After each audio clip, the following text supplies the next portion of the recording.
तंगवाणी भरिसां पुल जी अॾावती कम दौरान 3 मज़दूर फोत थी विया आहिनि। ॻोठ नसुला बिजराणी में नसीर शाख जी पुल अॾावती कम दौरान किरी पई। पुल किरण सबबि अबूबकर निंदवाणी, इमाम बख्श निंदवाणी ऐं धणी बख्श जाफ़री फोत थी वियो। अव्हां खे आगाह करे रहिया आहियूं इंतिहाई अफ़सोसनाक ख़बर जे हवाले सां त तंगवाणी भरिसां पुल जी अॾावती कम दौरान पुल किरी पई। नतीजे में 3 मज़दूर फोत थी विया आहिनि। ॻोठ नसरुल्ला बिजराणी में नसीर शाख जी पुल अॾावती कम दौरान किरी पई।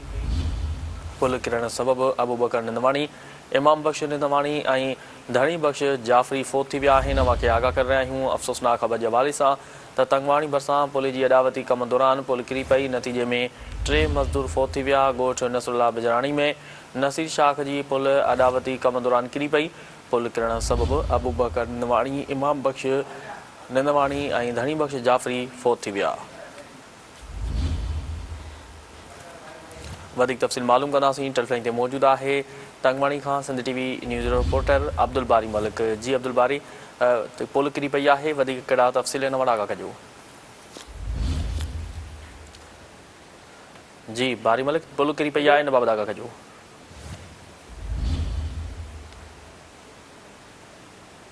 बारी मलिक, पुल किरी पई आहे, हिन बाबति आगाह कजो।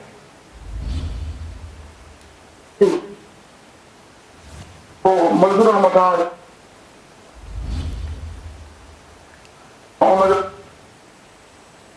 होटल में अबू बकर, इमाम बख्श, धनी बख्श जेका शामिल आहिनि।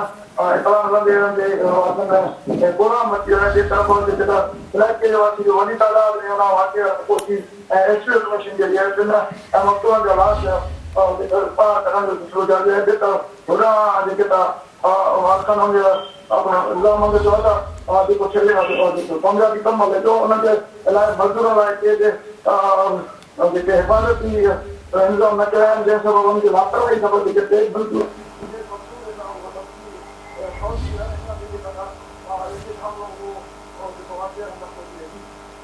ठीकु आहे बारी मलिक, तफ़सील लाइ वॾी महिरबानी।